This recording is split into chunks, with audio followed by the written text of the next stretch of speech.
respeto, cuando no hay consulta previa, libre e informada por el tema del extractivismo, seguiremos luchando por una marcha, a una caminata, a un proceso de diálogo, y si no funcionaba, usted sabe lo que pasó en el 2019, en 2022. Asustado andan desde el gobierno nacional, ya mandaron al señor de la Gasca a hablar y a decir que tiene la mano para el diálogo y bla, bla, bla, bla.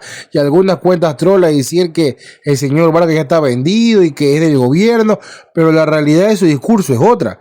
Aquí la verdad va a ocurrir algo trascendental. O bien el señor se vende, o bien, como está afirmando en su discurso, va a ir con todo contra el gobierno. Tu amigo Jorge Bonilla, en tu espacio The Face Express, viene a contarte por Radio Face Ecuador las declaraciones del señor Marlon Vargas, flamante presidente de la CONAIE, y cómo esta afronta la problemática que ven los pueblos en la Sierra y Oriente, sobre todo con la minería que está dándoles duro a partir de lo que es los intereses personales del gobierno nacional. Déjanos tu like, comparte este video, suscríbete a YouTube, síguenos en las redes y pasemos a ver el tema. En medio de disputas internas, alianzas políticas bajo sospechas y un escenario nacional incierto, Marlon Vargas deberá recoger los fragmentos de una CONAIE dividida. El pasado 20 de julio, la Confederación de Nacionalidades Indígenas del Ecuador realizó sus votaciones presidenciales para saber quién estará al mando del movimiento por los próximos 3 años. ¿Quién es el nuevo presidente de la CONAIE? Marlon Richard Vargas Santi tiene 49 años, es oriundo de Capajuari, Pastaza. Se convierte en el presidente de la Confederación tras obtener 617 votos, mientras que Leonidas Issa 540 votos. Tiene una amplia trayectoria. Fue presidente de la Confederación de Nacionalidades de la Amazonía del Ecuador por 2 ocasiones, de 2016 y 2023, y dirigente de comunicación de la nacionalidad Achuar del Ecuador. Vargas Santi no es un rostro tan oculto de la política del país. En el paro nacional de 2015 se destacó como un líder que promovió la exigencia de los derechos del pueblo Shuar y Achuar de Morona Santiago. Cuando estuvo al frente de la CONFENIAE, fue uno de los principales en las manifestaciones y paros nacionales de 2019 y 2022 en contra de la eliminación de los subsidios de los combustibles. En 2022 recibió la amnistía por la Asamblea Nacional en una investigación en la que era sospechoso del delito de formación de grupos subversivos. Al presentar su candidatura, Vargas convocó a la unión para poder seguir luchando y defendiendo sus territorios y el agua. Entre sus propuestas están fortalecer el sistema de educación intercultural bilingüe, la salud intercultural, la economía de los indígenas, los emprendimientos y los saberes ancestrales, entre otros. Finalmente se ha roto un liderazgo que estaba muy marcado por el autoritarismo, que estaba marcado por digamos así, la conducta radical o la ideología radical, haciendo pactos. ¿No es de la misma línea que Issa? ¿Qué cosa? De Marlon Vargas. Pero yo escuché afuera cuando ganó Richard Marlon Vargas, que gritaban fuera Issa, fuera Correa, fuera Issa, fuera Correa. Yo no creo que sean de la misma tendencia. Y más bien lo que escuché de él fue un discurso completamente conciliador. Lo que vi de estos mandatos aprobados por el Congreso, creo que obedecen mucho a la forma en que organizó y cómo se manejó el Congreso, la anterior directiva. Incluso expulsaron a legisladores que votaron con Lo escuchaba esta mañana al asambleísta Nango, que decía, pero si eso es algo que debe hacer el partido, respetando el debido proceso, y lo que ha hecho es la CONAIE, para que vea cómo llegaron a totalizar. Y yo sí escuchaba cómo asusaban o cómo pretendían cargar esta suerte de votación en contra de los asambleístas y como de darle esa tónica al Congreso. Pero finalmente lo que yo rescato es que las bases se han pronunciado, han dado un liderazgo distinto del de Leonidas Issa y han dicho un mensaje claro: queremos cambiar ese totalitarismo, fuera Issa, fuera Correa. Me quedé con esas palabras. ¿Al gobierno le interesa un acercamiento con la CONAIE? Siempre, y tendemos la mano y hemos tendido la mano para hablar con quienes quieren construir un nuevo Ecuador, y eso es lo que han dicho. Los pozos petroleros, hay que dejar sin gota de petróleo al lazo para ver de qué vive, compañeros, ya basta, carajo.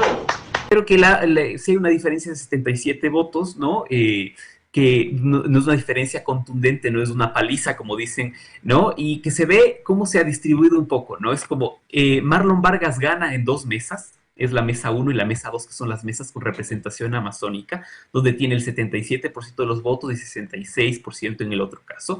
Pero en las otras 3 mesas gana Leonidas Issa. Mesa 3, que es la mesa de la CONAIE, o sea, de las organizaciones de la costa, 4 y 5 de las organizaciones de la sierra. Sin embargo, la diferencia con la que gana no es tan grande como la que gana Vargas en las mesas de la Amazonía. Entonces, lo que vemos aquí es un apoyo contundente de la Amazonía a la candidatura de Vargas y más bien una división un poco que uno diría, bueno, entonces en la Sierra Leonidas iba a ganar con la misma contundencia. Vemos que está también dividido y eso se da precisamente porque desde que se empezó a hablar de la posibilidad de reelección de Leonidas, hubo una interpelación fuerte de los sectores amazónicos que decían que es tradición, no está escrito, digamos, que se tiene que rotar, ¿no? Históricamente pasó eso. El presidente de la CONAIE de la Sierra, el siguiente tiene que ser de la costa. Ha habido casos en los que ha habido 2 presidentes de la Sierra, por ejemplo, ¿no? Entonces se interpelaba eso de que ya era el turno de la Amazonía. Y creo que eso fue uno de los elementos importantes que determinó que las delegaciones que han derecho a voto de la Amazonía decidieran votar contundentemente por Vargas, ¿no? Entonces, ¿cuál es el futuro de Leonidas Issa? Yo creo que finalmente Leonidas Issa es un dirigente fundamental en este momento de la historia del país, no solo por todo lo que ha hecho, ¿no? Es como haber sido protagonista de los paros nacionales, haber logrado consolidar de cierta manera ideológicamente a la CONAIE, hacer el proceso de saneamiento de Pachacutic, que todavía sigue en proceso, todavía no se ha concretado, son cosas importantes, además del cumplimiento de los 68 mandatos que se impulsaron desde el inicio de su periodo. Habrá que ver exactamente qué es lo que pasa después de esto, tal vez que regrese a las bases del movimiento indígena y campesino de Cotopaxi puede ser una alternativa, o que este lugar que ha ganado en la política ecuatoriana, que va más allá de la representación indígena, sino ser un representante del campo popular ecuatoriano, pueda ser potencializado y sigamos viendo a Leonidas Issa como parte de la política, que es algo que vemos mucho en los dirigentes históricos de la CONAIE, Luis Macas, por ejemplo, personajes que han tenido una larga trayectoria y cuya vida política no se acaba al dejar la dirigencia de la CONAIE o al dejar algún lugar de representación, de elección popular, si es que llegasen a ser candidatos. A ver, el reto siempre va a ser sostener la lucha.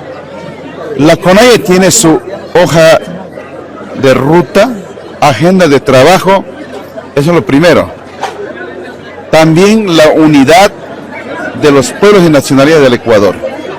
Vamos a hacer trabajo territorial, así como hicimos en la Confederación cuando éramos dirigentes. Entonces, con esa experiencia, vamos a empezar a trabajar de pueblo a pueblo para levantar grandes procesos históricos que nos dejaron nuestros abuelos y abuelas. El proceso de diálogo lo hacemos de manera colectiva, de manera conjunta. Todo ese tiempo que hemos venido luchando, hemos sabido conversar, dialogar, pero también ha habido rupturas dentro de ese proceso. Cuando no hay resultados concretos, las demandas del movimiento indígena del Ecuador. En ese sentido, pues, quienes vamos a tomar decisiones somos nosotros, todas las comunidades, nacionalidades y federaciones quienes hacemos la estructura del movimiento indígena del Ecuador.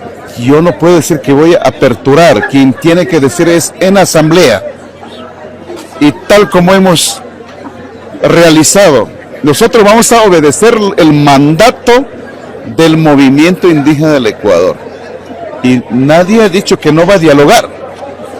Vamos a dialogar, pero yo quisiera que en ese proceso de diálogo existen resultados, y cuando no hay resultados, cuando no hay respeto, cuando no hay consulta previa, libre, informada por el tema del extractivismo, seguiremos luchando, porque la lucha es nuestra característica como organizaciones y pueblos originarios. En democracia comunitaria resulta eso. Entonces estamos aquí para asumir la responsabilidad de conducir al movimiento indígena del Ecuador, que es la CONAIE. Yo creo que quien elige a los dirigentes son las bases del Congreso, no un dirigente, no Marlon Vargas. Entonces yo tendré que respetarlo, la decisión de las bases que acaban de realizarlo. Vamos a construir una agenda propia, ¿ya? Yo no puedo decir que voy a ir al diálogo, siempre voy a consultar a mis bases. Eso es lo que habíamos hecho en la Confeñae. Consultábamos en asambleas y ahí tomábamos decisiones. Si hay que ir a una marcha, a una caminata, a un proceso de diálogo, y si no funcionaba, usted sabe lo que pasó en el 2019, en el 2022, Entonces, estamos aquí para llevar adelante sobre todo nuestra agenda de trabajo, porque aquí hay muchas temáticas, temas territoriales, el extractivismo, entre otros, que son muy importantes de debatir y seguir adelante en este proceso. Bueno, eso tendrán que encaminar, aquí hay autoridades. Ojo, el movimiento Pachacuti tiene su régimen orgánico, la CONAIE tiene su estatuto, entonces cada quien con cada cual, cada cosa en su lugar, pero si hay que dar direccionamiento o directrices, lo vamos a hacerlo, porque no podemos desconocer sobre todo la problemática que estamos viviendo como movimiento indígena y el movimiento Pachacuti. Eso hay que conversar, hay que dar direccionamiento, no para destruir lo que se ha construido. Entonces nuestro trabajo va a ser llevar este proceso que se ha construido históricamente. Muchas gracias. Dice, cuando el río suena, piedras trae, pero aquí habrá que ver esas piedras para dónde van direccionadas, pues, ¿no? Pues si por un lado hay hasta hoy la foto que andan sacando del señor, no sé qué tan antigua sea, de los asambleístas que actualmente están vendidos con el gobierno, y aquí no ocultamos nadie, no casamos con nadie. Ese periodismo directo y frontal que nos caracteriza nos ha llevado a un lugar donde estamos, uno de los medios favoritos del pueblo, para escuchar verdades que otros ocultan o simplemente prefieren callar. Sin embargo, hay que decirlo así, las acciones y cómo encamina la CONAIE del señor Marlon Vargas se irá viendo durante el transcurso de lo que son los días. Aquí sin pelo en lengua te contaremos si opta por un lado o por el otro, pero por ahora parecería que el gobierno sí anda asustado. Déjanos tu like, comparte este video, suscríbete a YouTube, síguenos en las redes y nos vemos hasta la próxima.